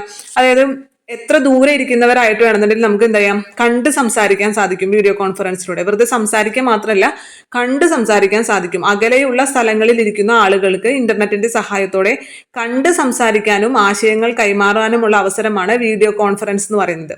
ഇ-കോമേഴ്സ് എന്ന് പറഞ്ഞാൽ ഇ-കോമേഴ്സ് എന്ന് വെച്ചാൽ ഇന്റർനെറ്റ് ഉപയോഗിച്ചിട്ട് ബിസിനസ് ചെയ്യാം അല്ലെ. ഇന്റർനെറ്റ് സംവിധാനത്തിലൂടെ സാധനങ്ങളും സേവനങ്ങളും വാങ്ങുകയും വിൽക്കുകയും ചെയ്യുന്നതാണ് ഇ-കോമേഴ്സ് എന്ന് പറയുന്നത്. ഇമെയിൽ എന്ന് പറഞ്ഞാൽ ഇലക്ട്രോണിക് മാധ്യമം ഉപയോഗിച്ചിട്ട് നമ്മൾ സന്ദേശങ്ങൾ അയക്കുക, സ്വീകരിക്കുക, അതാണ് ഇമെയിൽ എന്ന് പറയുന്നത്. മെഡിസിൻ കേൾക്കുമ്പോൾ തന്നെ അറിയാലോ. ടെലിമെഡിസിൻ എന്ന് പറഞ്ഞിട്ടുണ്ടെങ്കിൽ വിവര സാങ്കേതിക വിദ്യയുടെ സഹായത്തോടെ വിദഗ്ധ ഡോക്ടറുടെ സേവനം ഉപയോഗപ്പെടുത്തുക. നമുക്ക് അല്ലെ എന്ത് നമ്മുടെ അടുത്തുള്ള ഡോക്ടർ അല്ല, ഏത് ഡോക്ടർ വേണമെന്നുണ്ടെങ്കിലും നമുക്ക് കൺസൾട്ട് ചെയ്യാൻ വേണ്ടിയിട്ട് സാധിക്കും. എന്തുപയോഗിച്ചിട്ട്? ടെലിമെഡിസിൻ സംവിധാനം ഉപയോഗിച്ചിട്ട്, വിവര സാങ്കേതിക വിദ്യയുടെ സഹായത്തോടെ അകലെയുള്ള വിദഗ്ധ ഡോക്ടർമാരുടെ സേവനം ആരോഗ്യ രംഗത്ത് ഉപയോഗപ്പെടുത്തുന്നതാണ് ടെലിമെഡിസിൻ എന്ന് പറയുന്നത്. പിന്നെ അതിനുശേഷം നമുക്ക് അവിടെ കേരളത്തിന്റെ ഭൂപടം തന്നിട്ട് അതിൽ തുറമുഖം, വിമാനത്താവളം, റെയിൽവേ, പിന്നെ ദേശീയപാത, ജില്ലാ അതിർത്തിയൊക്കെ കൊടുത്തിട്ടുണ്ട്. ജസ്റ്റ് നിങ്ങൾ അത് നോക്കാം. അതിൽ തുറമുഖം, എത്ര തുറമുഖം കൊടുത്തിട്ടുണ്ട്? 2 തുറമുഖമാണ് കൊടുത്തിട്ടുള്ളത്, കൊച്ചി തുറമുഖവും വിഴിഞ്ഞം തുറമുഖവും. കൊച്ചി തുറമുഖം, വിഴിഞ്ഞം തുറമുഖം. അതുപോലെ വിമാനത്താവളം എത്ര എണ്ണം കൊടുത്തിട്ടുണ്ട് നമുക്കവിടെ? വിമാനത്താവളം 4 എണ്ണല്ലേ കൊടുത്തിരിക്കുന്നത്. ഒന്നാമത്തത് തിരുവനന്തപുരം അന്തർദേശീയ വിമാനത്താവളം, 2 കൊച്ചി അന്തർദേശീയ വിമാനത്താവളം, 3 കോഴിക്കോട് അന്തർദേശീയ വിമാനത്താവളം, 4 കണ്ണൂർ അന്തർദേശീയ വിമാനത്താവളം. 4 അന്തർദേശീയ വിമാനത്താവളവും 2 തുറമുഖമാണ് കൊടുത്തിട്ടുള്ളത്. തുറമുഖം കൊച്ചി തുറമുഖവും വിഴിഞ്ഞം തുറമുഖവും. വിമാനത്താവളം കണ്ണൂർ അന്തർദേശീയ വിമാനം, കോഴിക്കോട് അന്തർദേശീയ വിമാനത്താവളം. കണ്ണൂരും കോഴിക്കോടും, കണ്ണൂർ അന്തർദേശീയ വിമാനത്താവളം, കോഴിക്കോട് അന്തർദേശീയ വിമാനത്താവളം. പിന്നെ കൊച്ചി അന്തർദേശീയ വിമാനത്താവളവും തിരുവനന്തപുരം അന്തർദേശീയ വിമാനത്താവളവും. അപ്പൊ ഇത്രയും കാര്യങ്ങളാണ് നമുക്ക് ഈ പാഠത്തിൽ പഠിക്കാനുള്ളത്. ഈ പാഠത്തിൽ കുറച്ച് കാര്യങ്ങൾ നമുക്ക് എക്സ്ട്രാ പഠിക്കാനുണ്ട്. കാരണം നമ്മൾ ഇന്ത്യയിലെയും കേരളത്തിലെയും പഠിക്കാറുണ്ടെങ്കിലും ലോകത്തിലെ കാര്യങ്ങൾ പഠിക്കൽ കുറവായിരുന്നു അല്ലെ. ലോകത്തിലെ ആദ്യത്തെ റോഡ് മക് ആദം റോഡ്, ലോകത്തിലെ ആദ്യത്തെ റെയിൽവേ പാത എന്ന് പറയുന്നത് ഇംഗ്ലണ്ടിലാണ് വന്നത്. 1825 എവിടം തൊട്ട് എവിടം വരെയാണ് കണക്ട് ചെയ്തത്? സ്റ്റോക്ടൺ മുതൽ ഡാർലിംഗ്ടൺ വരെ അവിടെ നിർമ്മിച്ച ട്രെയിനിന്റെ പേര് എന്തായിരുന്നു? സ്റ്റീഫൻസൺ റോക്കറ്റ് എന്നായിരുന്നു ആ ട്രെയിനിന്റെ പേര്. അതൊക്കെ ഓർത്തേക്കുക. അതിനുശേഷം പിന്നെ നമ്മൾ വിമാനത്തിന്റെ കാര്യം പറയണമെങ്കിലും റൈറ്റ് സഹോദരന്മാരുടെ പേര്, അവർ പറത്തിയ വിമാനം ഫ്ലയർ 1 ആണ്. എന്നാണ് പറത്തിയത്? 1903 ഡിസംബർ 17 അവർ പറത്തിയത്. അപ്പൊ ഇത്രയും കാര്യങ്ങളൊക്കെ നമ്മൾ പുതുതായി പഠിക്കുന്ന കാര്യങ്ങളാണല്ലേ. അപ്പൊ ഈ പുതുതായി പഠിക്കുന്ന കാര്യങ്ങൾ സെപ്പറേറ്റ് എഴുതി വെച്ച് തന്നെ പഠിക്കാം. ഇന്നത്തെ ക്ലാസ് നിങ്ങൾക്ക് ഉപകാരപ്പെട്ടു എന്ന് ഞാൻ വിശ്വസിക്കുകയാണ്. ലാസ്റ്റ് എത്തിയപ്പോൾ കുറച്ച് സ്പീഡ് കൂടിയോന്ന് അറിയില്ല, എങ്കിലും എന്നെ കൊണ്ട് പറ്റുന്ന രീതിയിലെല്ലാം നിങ്ങൾക്ക് നന്നായി എക്സ്പ്ലെയിൻ ചെയ്ത് തരാൻ സാധിച്ചു എന്ന് വിശ്വസിക്കുക. നമ്മൾ ഈ പുതിയ SCERT ചാപ്റ്റേഴ്സ് ആദ്യമായിട്ട് എടുക്കുന്നത് കൊണ്ടാണ് ഇത്രയും ഡീറ്റെയിൽ ആയിട്ട് എക്സ്പ്ലെയിൻ ചെയ്യുന്നത്. ഇപ്പം നിങ്ങൾ പഠിച്ചു പോകുക, എൻ്റെ ഒപ്പം തന്നെ പഠിച്ചു പോകുക എന്നുള്ളതാണ് നമ്മൾ ലക്ഷ്യം വെക്കുന്നത് അല്ലേ.